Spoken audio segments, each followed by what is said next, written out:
그냥 감옥에 가면 죽으라는 거지. 생존율 30%밖에 안 되거든요. 북한 감옥은. 뛰어내렸죠. 4층에서. 뛰기 시작인 게 내 몸이 자동으로. 집으로 가면 어차피 잡히니까 갈 데가 없는 거예요. 선생님 유권 맞아요? 이러는 거예요. 나도 어떻게 알았지, 이 사람들? 그 다음엔 내 신분이 노출됐구나. 막 그러는 사이에 저쪽에서 남자도 2명이 뛰어오는 거예요. 양복 입은 사람들.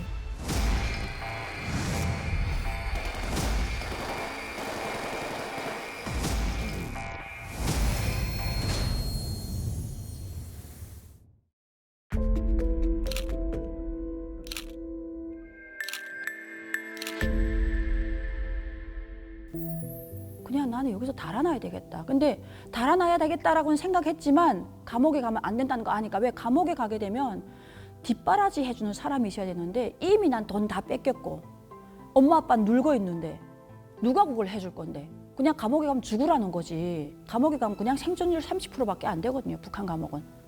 그래서 달아는 놔야 되는데 어떻게 달아나지? 근데 딱 그게 상황이 된 게 그 전날에 눈이 엄청나게 많이 오는 거예요. 3월 달인데 와 무슨 눈이 이렇게 오지? 밤새 오는 거예요. 내려도 끝이 아니고 막 허리를 치게 눈이 딱 왔는데 너무 눈이 많이 왔으니까 북한은 기계가 없으니까 사람이 다 하니까 그냥 왔다 갔다 할 수 있는 길만 트는 거예요. 보이고 내 청소 안에 이 운동장을. 그러니까 얘네가 이 눈을 한쪽으로 다 이렇게 몰아붙이는 거예요. 벽체에다가 건물 쪽에다가. 그걸 보면서 부럽다. 자네께도 밖에 나가서 저 눈이라도 맞는구나. 나는 어떡하지 하고 내려다보다가 오늘 저녁에 저쪽으로 내려뛰면 되겠다라는 생각이 파뜩 드는 거예요. 그래서 북한 보위부 들어가게 되면 이렇게 가족이 밥을 나르거든요. 이렇게 숟가락도 다 안 주고 숟가락 앞에 대가리만 줘요. 때리게 되면 애들 불지 못하니까 그냥 어차피 죽을 바에는 죽자 하고 해서 이게 숟가락 있잖아요. 숟가락 이렇게 끝을 이렇게 끊어가지고 삼켜가지고 자살하는 애들도 많아요. 그러니까 그런 게 애들이 많기 때문에 보위부 들어가게 되면 숟가락 절대 안 줘요. 북한 감옥도 똑같아요. 딱 앞대가리만 주거든요. 그래서 그 앞대가리 가지고 밥 먹다가 그날 저녁에 그 생각이 딱 나니까 밥 먹다가 그거 애들 보고 나 저길 뛰어야 되겠다. 그래가지고 밤에 9시 되면 이 개요라고 해서 죄수들 관리하는 애들이 있어요. 하전사 애들. 이런 애들도 9시, 10시 되게 되면 추우니까 자꾸 날로 쪄여가고 그 다음에는 이것들이 이젠 자겠지 하고 자는 애들이 많아요. 그때부터 새살창 뜯기 시작했지. 왜냐면 나무 창틀에 새살창이 이렇게 되어 있고 못을 이렇게 구부렸어요. 이렇게 북한의 못이 또 그렇게 잘 휘어져요. 이렇게 해서 딱 고정시켜 놨으니까 그걸로 이렇게 뜯어가지고 그 숟가락 앞대가리 벤치가 없으니까 그걸로 이렇게 막 뜯어가지고 그 밑에 이게 2개 딱 연결한 것만 뽑고 위에 양쪽에 하나씩만 뽑으면 이렇게 들 수 있단 말이에요. 그래서 이렇게 당겨가지고 뛰어내렸죠. 4층에서. 근데 다행히 안 다치고 그 눈 위에 제대로 딱 떨어졌어요. 내가 그래서 내가 북한군에 있을 때 착취 훈련 참 잘했구나. 그 8년 동안 그게 그냥 한 거 아니었어 내가. 착취 딱 해서 그래서 그 보위부 담장이 또 2층이에요. 그 2m거든요. 보위부 담장이. 그 2m 위에 또 이렇게 쇠사슬을 이렇게 감겨놨어요. 전기는 투입 없는데. 근데 딱 봤는데 저기서 사람 그림자가 얼른 하는데 그거 딱 봤는데 보니까 남자 둘이 오는 거예요. 야! 하는데 그 소리 딱 듣는 순간 사람이 그 순간적인 힘이라는 게 있잖아. 나 이젠 잡히면 여기서 그냥 맞아 죽겠구나, 개처럼. 그 순간에 사람이 그동안 내가 1시간을 넘게 그걸 그렇게 했는데도 안 되더니 그 순간에 힘이 나오더라고요. 간을 딱 보는 순간에. 그래갖고 원래 튀어가지고 넘어서 뛰기 시작했는데 얘네들이 그다음부터 돌아와서 그다음 정문으로 쫓아오기 시작하니까 거리가 있잖아요. 뛰기 시작인 게 내 몸이 자동으로 분만강 쪽으로 가는 거 있죠. 집으로 가면 어차피 잡히니까 갈 데가 없는 거예요. 내 몸이 반사적으로 두만강으로 뛰기 시작하는데 아마 거기가 살 거라고 생각했나 봐요. 그래서 뛰기 시작해서 딱 두만강 앞에까지 갔는데 저는 그래도 3월 달이니까 눈은 왔어도 강은 흐를 거라고 생각했거든요. 근데 딱 보니까 앞쪽만 녹아 있고 가운데는 얼어 있는 거예요. 저거를 어떻게 건너가지? 그 다음에 또 무서운 거예요. 거기서 약간 주춤해도 얘네가 거의 따라붙었어요. 와, 이제는 끝장이다 그냥. 그냥 여기서 죽는 게 가장 깨끗하겠다. 그래 그냥 물에 들어섰죠. 그러니까 얘네가 딱 물에 들어서니까 쫓아오다가 못 쫓아오는 거야. 자기네 또 계속 들어갈 것 같으니까 설득하는 거야. 야 나와 그냥 나와. 근데 내가 나가요? 못 나가지. 나가면 얘네가 날 때릴 텐데. 왜냐면 자기네가 졸았기 때문에 내가 튀었으니까 그걸 나한테 보복할 거 아니에요. 와 그래갖고 그냥 에이씨 뭐 다 죽는다고 그냥 걸어 들어가서 그냥 그 물 밑으로 쑥 들어갔어요. 근데 진짜 운이 좋았던 게 이게 두만강 하류 쪽 보게 되면 소라고 해서 이렇게 그 좀 더 내려가면 물골이 약해지면서 바다하고 합수되는 합수목이 있어서 진짜 그걸 잘 건너지 못하면 그 소에 휘말리게 되면 그냥 빨려 들어가거든요. 근데 의식을 잃었는데도 불구하고 어떻게 제가 그쪽 강 쪽에 걸렸던 거예요. 제가 정신 차렸을 때는 이 꼭대기에 막 남자들이 웅성웅성 하고 예, 어떤 집에 떡 눕혀 있는데 근데 그 사람들이 야야야 북한 여자다 이거 빨리 신고하면 자기네 그때 돈 막 3,000원씩 받을 때였어요. 공안에서 북한 사람 하나 신고하게 되면 야 신고해야 된다 했는데 그 아랫마을에 북한 여자 하나 걸렸다는 얘기를 듣고 제 아는 대방들이 누군가 하고 내려온 거예요. 두 애가 야 우리가 데리고 갈게. 이거 내 아는 동생이야. 그래서 그 사람이 돈을 지불하고 저를 자기네 집으로 간 거예요. 그다음에 연길까지 들어가서 이분들이 제가 저한테 물어봤어요. 그래서 너는 어떻게 할 거니? 이제 그래서 나는 지금 당장은 북한에 못 간다. 어차피 가면 죽으니까. 근데 여기서 내가 3년만 돈 벌게 해달라. 왜냐면 북한이 그 당시 중국에서 살다가 자발적으로 와서 자수하고 돈을 바치게 되면 면제를 줬어요. 그래서 제가 아는 사람이 중국에 가서 한 10년 동안 살았는데 당원인데 당 생활 안 했는데 북한에다가 10만 원을 국가에다 바치니까 다시 복당시켜가지고 당 생활을 하더라고요. 제 아는 언니가 북한에서 그 당시 위안화 100원이 중국 돈이 48,000원. 이게 환율이 올라갈 때는 거의 5만 원 가까이까지 했어요. 49,500원. 근데 그 당시 그 북한 주민의 월급이 얼마였냐면 제가 그때 1,480원 받을 때거든요. 월급으로. 쌀 가격이 4,000원, 3,800원 이럴 때였어요. 그러면 중국 돈 10만 원이면 정말로 북한에서는 천문학적인 숫자였어요. 큰 돈이거든요. 엄청나게 큰 돈. 그래서 제가 그걸 알았기 때문에 난 10년까지는 안 된다. 왜냐면 대학도 졸업해야 되고 하니까. 그래서 난 3년만 딱 돈을 벌 거야. 그래서 그 사람한테 그랬어요. 내가 3년 동안 일할 수 있는 일자리를 제공해달라. 그래서 그 사람들이 그러면 일단 알겠다라고 해서 소개해 준 데가 한국 기업이었어요. 그래서 일단 그 사장님이 면접을 보자고 하니까 만나자 해서 같이 얘기하면서 사실은 자기는 이 중국에 와서 가장 힘든 게 너무 중국 음식이 안 맞아가지고 자기가 집에서 가정부를 쓰기 위해서 돈을 2,000원 줄 테니까 진짜 음식 잘하는 사람 좀 소개해달라고 그랬대요. 그 2,000원이 나한테는 큰 돈이니까 이 사람 잡아야 되겠다. 같이 있어 보니까 말도 통하고 이 사람은 그다음에 자기 욕심을 부리기 시작한 거죠. 근데 저는 죽어도 뭐 한국은 안 가겠다고 그러고 내가 어떻게 입당하고 대학 왔는데 그걸 내가 다 버리고 가족을 버리고 한국 그건 절대 안 된다고 계속 그랬거든요. 왜 한국이 싫다고 하냐 그래서 아니 거기 미국 식민지인데 거기를 왜 가냐고. 못 가지. 내가 당원인데 당원이 어떻게 거길 가냐고. 내가 가면 국정원이 날 바로 죽일 텐데. 아니라는 거예요. 대한민국은 그런 나라 아니라고. 민주국가라고. 응. 아유 그런 국정원이냐고. 왜 날 자꾸 한국에 데리고 가려고 그러냐. 그래서 아니 너무 똑똑한 사람이 왜 그 지옥 같은 데를 다시 가겠다고 하는지 모르겠다고. 일단 그러면 한국에 한번 가보자고. 나랑 같이 가봐.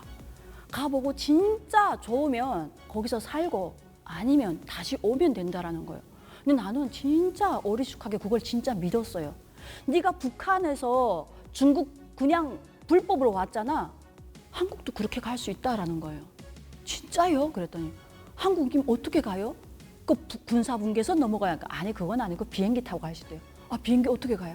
그게 여권이라는 걸 해준대요. 그래서 그럼 가자 해가지고 북경으로 넘어가서 출입국을 통과하는데 자꾸 아래 우로 훑어보고 뭐라고 시부룩 말하고 나는 중국말 하나도 모르는데 그러더니 안 되겠는지 어차피 한국 사람인데 한국으로 가는 비행기니까 한참을 보더니 자꾸 이러더니 에이 하더니 그냥 뚝 찍더라고요. 그래갖고 겨우 통과했단 말이야.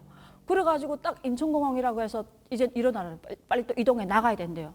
그래갖고 착 통과했는데 보니까 중국처럼 이렇게 막 나가는 통로가 이렇게 10개가 되고 뭐 외국인, 내국인 이렇게 돼가지고 딱 있는 거예요.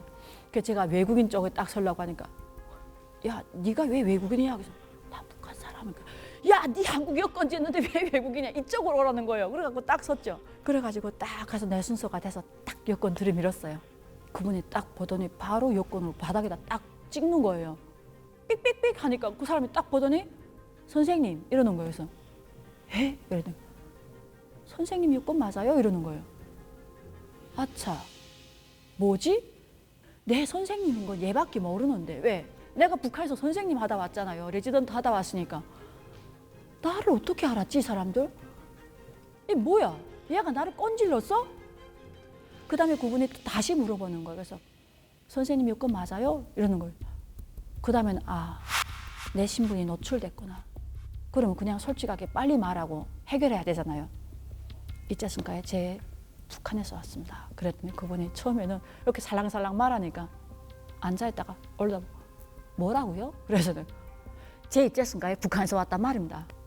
어떻게 할지 모르니까 그분이 바로 이렇게 나오더라고. 이렇게 돌아서 나오더니 선생님 그래서 예 했는데 그 다음에 막 슬프기도 하고 당황하기도 하니까 눈물이 주르르 나오는 거예요. 나 잡혔네. 이젠 어떡하지? 죽었네.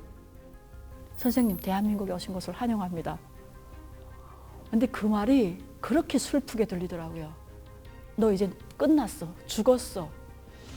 막 그러는 사이에 저쪽에서 남자도 2명이 뛰어오는 거예요. 양복 입은 사람들. 그러니까 뭐 공항 담당 국정원 직원들. 그분들이 딱 와가지고 일단은 선생님 저분들이랑 같이 이동해야 됩니다 하는 거예요. 그래가지고 양쪽에 딱 잡혀가지고 끌려갔잖아요. 뒤로 해가지고 가니까 새카만 밴이 하나 기다리고 있더라고요. 이거 타고 이동합시다.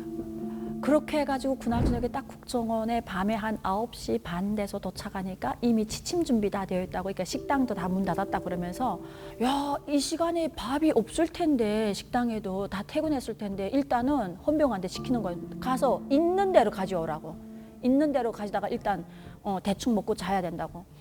그래서 그분이 딱 내려가서 한 10분 있다가 식탁에다 밥을 딱 가져왔는데 하얀 쌀밥에다가 소고기 묵국에다가 김, 이런 얇은 김 이런 거 한 3개에다가 계란 후라이 3쪽인지 2쪽인지 그다음에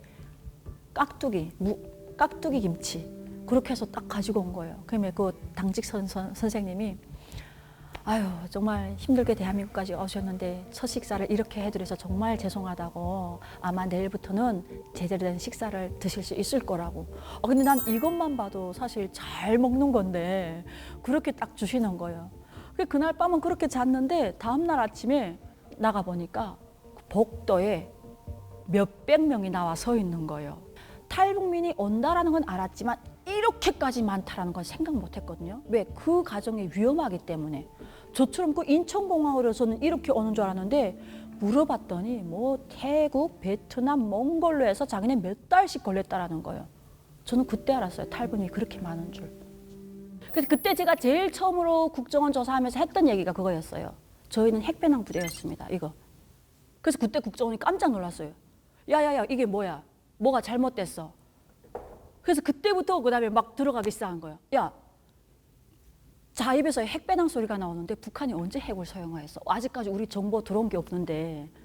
그래서 실제 본 적이 있냐? 내가 만져보진 못했고 우리가 훈련은 그렇게 받았었고 유사시 우리한테 쥐어주는 거는 핵배낭이고 그냥 가서 터지면 된다. 그래서 우리는 자살특공대라는 얘기를 많이 들었었고 우리한테 쥐어주는 거는 소형 미사일이 아니라 무조건 핵배낭을 쥐어준다 했다. 그 한 개 지역을 그냥 완전 초토화시키는 게 우리의 작전 임무였다. 그래서 그런 얘기를 처음으로 내가 발설을 해가지고 그때도 국정원에서는 믿지 않았어요. 아, 저 무슨 저런 소리를 하냐 했거든요. 2년인가 있다가 북한의 열병식에서 공개를 했잖아요. 저희가 계속 훈련했던 거는 대한민국 청와대. 똑같은 청와대 모형이 있다라니까. 똑같은 청와대 모형에서 그 위에 산탁에서 이렇게 뛰어내리는 할차 연습부터 시작해서 다 합니다. 그 아파트 가상 건물도 다 만들어 놨거든요. 그거 침투하고 해야 되니까. 그 가상 건물이 다 4층, 3층, 2층의 가상 건물이 있고 그 가운데 이렇게 청와대 모형 건물이 있어요. 예. 그래서 아, 대한민국도 별게 아니구나. 아파트 건설이 그렇게 높지는 않구나라고 생각했거든요. 안 그렇더라고요. 완전 요새더라고요. 네. 그래서 그런 가상 건물 놓고 훈련 많이 했어요. 청와대 그대로 있고 그다음에 그 아파트 가상 건물은 똑같은 아파트인데 앞벽만 있는 거예요. 앞벽만. 예, 그렇게 가상 건물을 만들어 놓고. 예, 훈련. 방송국이 있고 그리고 뭐 국회도 있고 뭐 이런 식으로 다 이렇게 분할이 되어 있거든요. 그 각 대대마다 그 대대 또 이게 자꾸 이게 어느 대대 뭐 3대대 하게 되면 3대대가 이번에는 청와대 하게 되면 3대가 딱 청와대를 하는 게 아니라 2년에 한 번씩 또 이게 바뀌어요. 예, 자꾸 바뀌거든요. 그런 식으로 해가지고 자기 임무 이게 역할에 따라서 모든 부대가 그 어느 지점의 순간에 했을 때 다 할 수 있게끔 역할을 바꿔주거든요. 그래서 그런 식의 훈련. 한 개 여단이에요. 한 개 여단. 한 개 여단이 한 4,000명이 되거든요. 그래서 그런 게 우리가 각 대대마다 임무가 또 따로 지어지거든요. 청와대의 타격 지점이 달라요. 청와대, 방송국 다 있는데 북한이 하는 얘기가 있어요. 늘 100명이 투입돼 가지고 대부분 낙하산은 위에서 다 이렇게 소멸되잖아요. 타격 지점에 의해서 100명이 떨어져서 10명만 생존해도 성공하는 거라는 거예요. 100명이 떨어졌는데 그 위에서 하게 되면 위에서 다 터지잖아요. 그래서 많은 사람을 투입시킨다라는 거예요. 그래서 늘 참모장이 하는 얘기가 있어요. 너희도 살고 싶지? 그러면 열심히 훈련을 해. 100명 중에 10명이 돼. 그러는 거예요. 위에서 터져 죽게 되면 그냥 개죽음이고 10명이 되게 되면 영웅이 되는 거야. 네, 반인륜적인. 근데 그때는 그거를 엄청나게 자랑스럽게 생각했어요. 나는 최고의 10명이 될 거야. 일단 사실 의도치 않게 대한민국에 왔지만 대한민국은 진짜 나에게 또 다른 인생 그리고 지금에는 정말 이 나라가 없었다면 내가 어떻게 살아갈까. 저는 첫째도 둘째도 지금 내 아이한테 나 같은 그런 삶을 주지 않았다라는 게 저는 가장 행복한 것 같아요. 그 아이가 원하는 걸, 하고 싶은 걸 마음껏 누리며 살 수 있다라는 이런 환경을 내가 마련해 준 게 아니죠. 대한민국 국민이 만들어줬고 또 이런 대한민국 국민이 없었더라면 제가 오늘날 이 나라에 와서 이렇게 잘 살 수 없었겠죠. 그래서 저는 대한민국이 어찌 보게 되면 저를 다시 한번 새롭게 태어나게 해준 나라다.